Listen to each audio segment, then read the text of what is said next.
Parang lasa, no?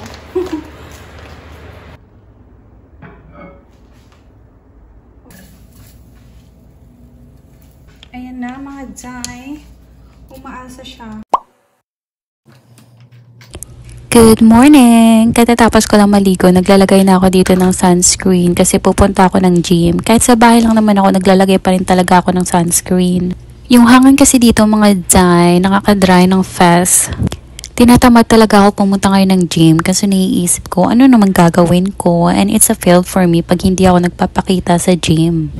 Yung goal ko kasi talaga pumunta araw-araw since sa second floor nga lang yun. Maswerte nga ako ngayon kasi sobrang lapit lang ng gym. Dati nung nasa Pilipinas ako, nakikipagsapalaran talaga ako kahit mainit yan, babiyahe talaga ako. Halos 30 minutes din yung biyahe ko papuntang gym. Kaya sabi ko noon, pag ako nagkaroon ng chance na malapit yung bahay ko sa gym, araw-arawin ko talaga pumunta ng gym. Ngayon, di lang malapit, libre pa.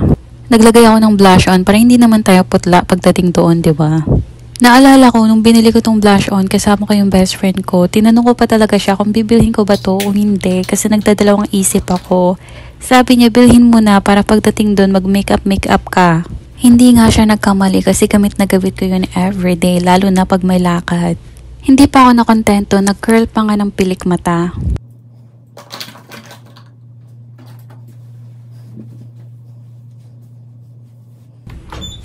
Punta na ako ngayon sa second floor. Papakita ko sa inyo kung anong itsura ng gym dito. Merong igiba ng tubig, so dadaan muna ako dito. Bago ka makapunta ng gym, makikita mo tong CR for men, for women. Tapos, dito yung igiban.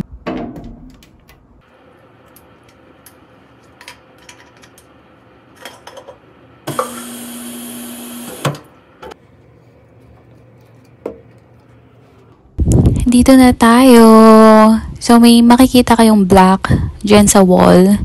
Yung ginagawa namin pag nag-a-access kami ng amenity dito, ay dinidikit lang namin yung phone. Ino-open lang namin yung app kasi yun yung nagsisilbing susi para maka-access ka sa mga lounge dito.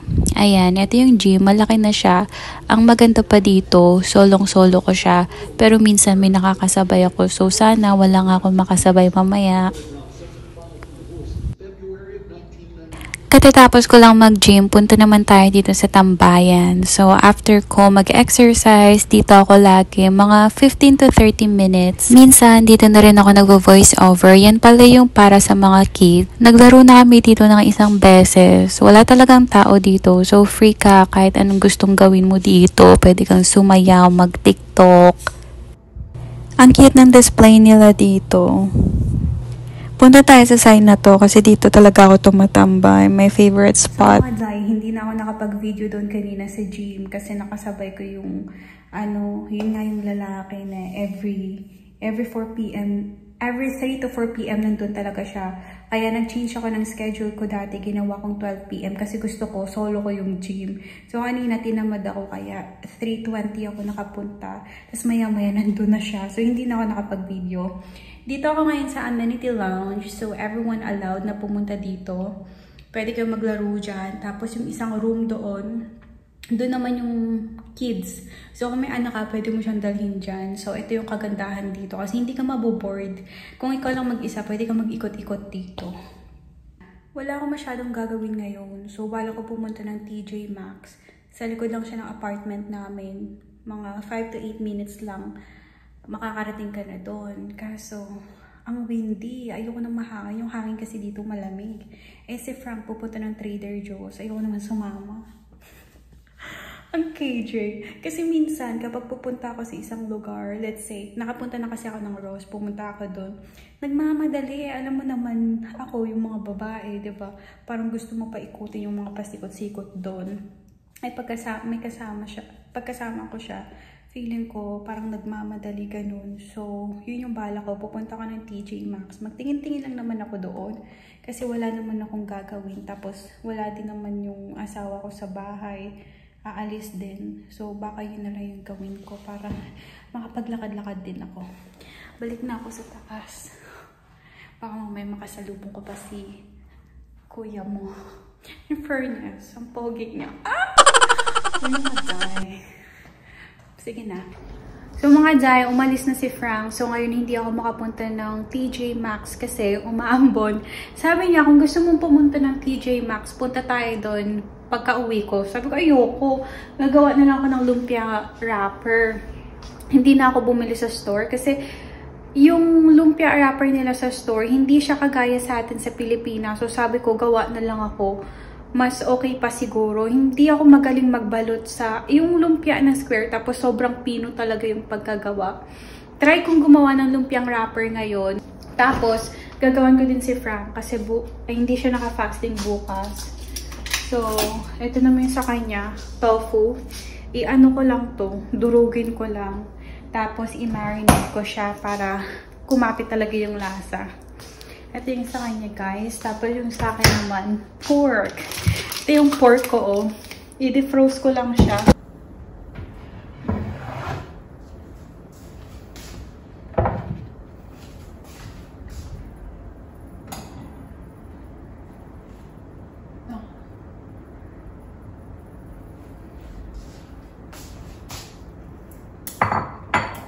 So, ito muna yung gagawin natin, yung tofu.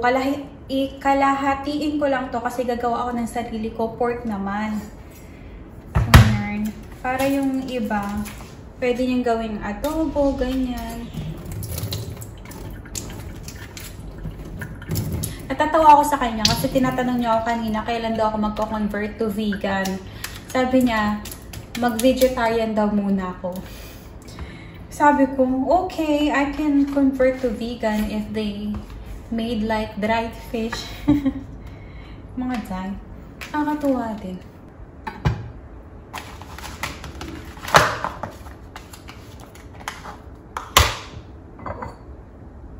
Tapos, durug-durugin lang natin gamit tong tinidor.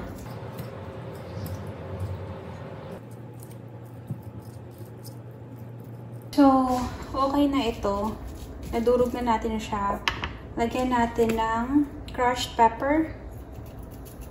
Yan. Gusto niya yung maanghang.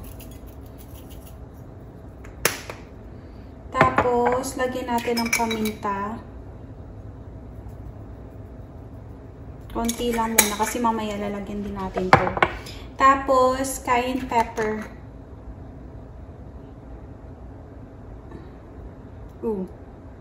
Konti lang. Okay. Lagyan natin siya ng garlic. Damihan natin to para yung lasa talaga dumikit. Then, lagyan natin siya ng onion powder para dumikit yung lasa. Okay. Then a bit of salt.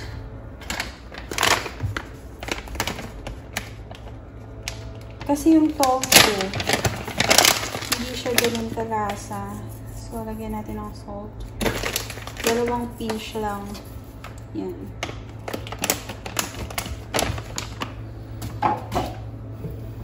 Tapos, halu-haluin. So,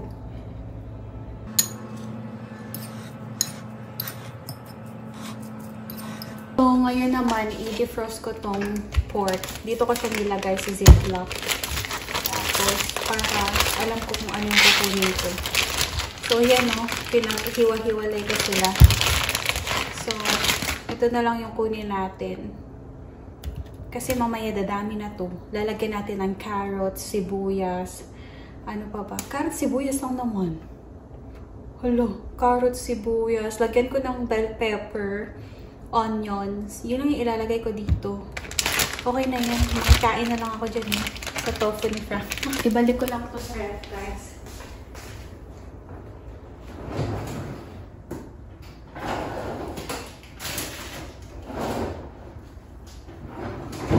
I-defrost ko muna bago siya dumating. Kasi maselan sa mga bagay-bagay.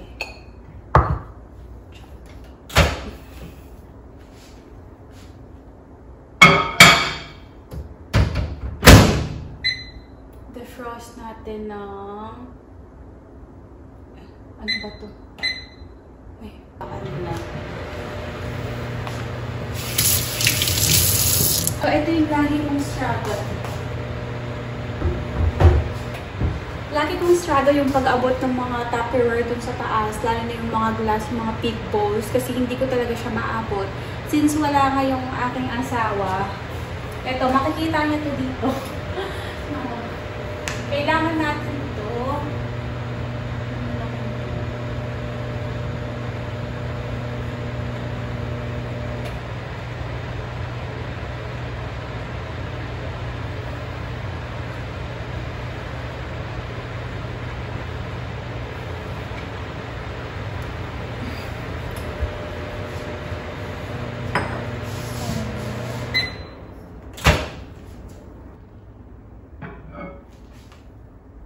Okay na to. Alam, pangat naman ang amoy.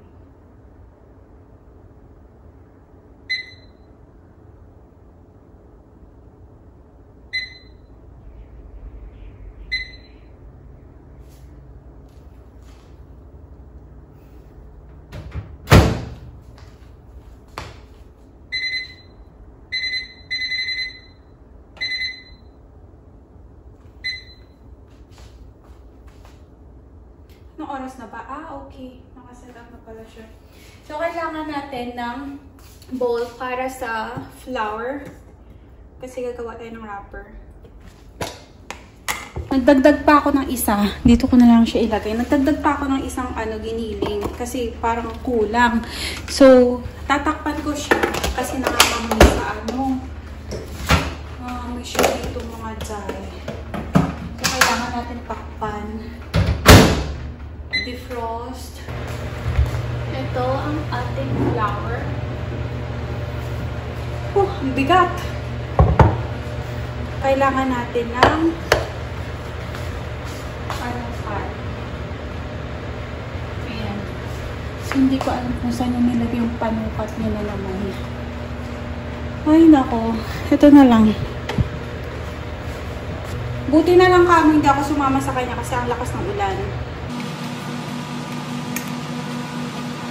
Siguro, isang cup lang yung gagawin ko.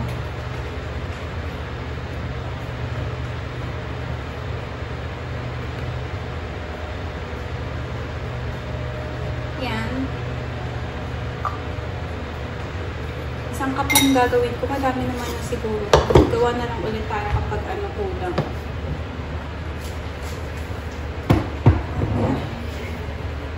Tapos, lagyan natin siya ng asin. So, hindi na ako mag-tablespoon dito. Yan. 2 pinch lang na asin. Ay, takihin na natin para maglasa, no? Tapos, lagyan natin ng tubig. So, yung tubig na ilalagay natin, dapat filter. Okay.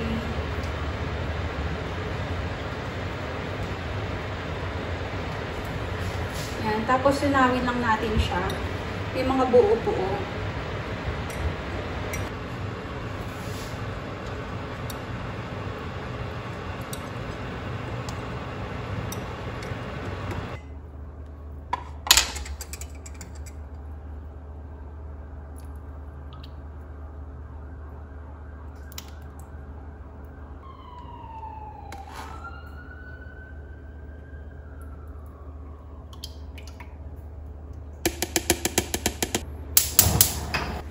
Ito yung gagamitin natin pang brush. Kailangan natin ng plato. So, medyo mainit na. Yan, lagay na natin.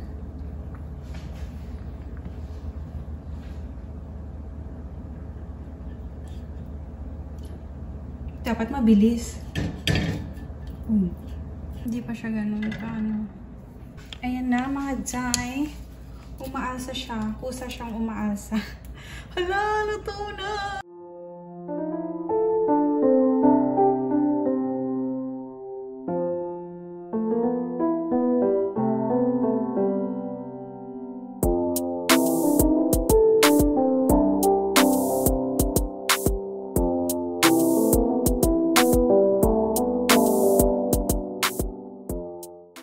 Ito na nga ang ating finished product. Nag-prepare na ako ng ingredients dito. Meron na tayong onions and garlic, carrots and mushroom. Naglagay din ako dito ng bell pepper. Igigisa ko muna lahat bago ko i-wrap kasi yung gusto niyang gawin, i-air fryer daw yung lumpia. Hindi ganun kaganda yung kinalabasan kapag in-air fryer mo siya at hindi mo din deep-fry sa oil. Pag in-air fryer mo kasi, hindi maluluto yung sa loob. So sabi ko, sige, igisa ko na lahat para pag in-air fryer mo, okay yung sa loob.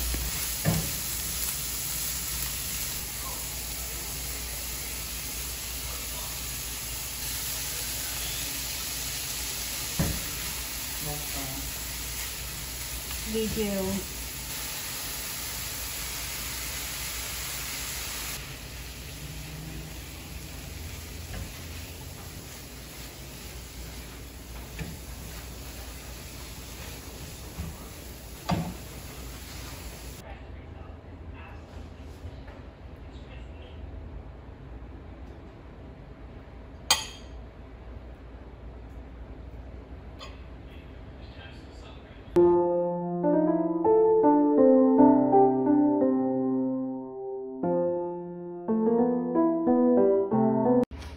Kinulang ako ng lumpiang wrapper, so gagawa na naman ako dito. So yung nilagay ko dito, 3 cups of water, 2 cups of flour, and 3 pinch of salt.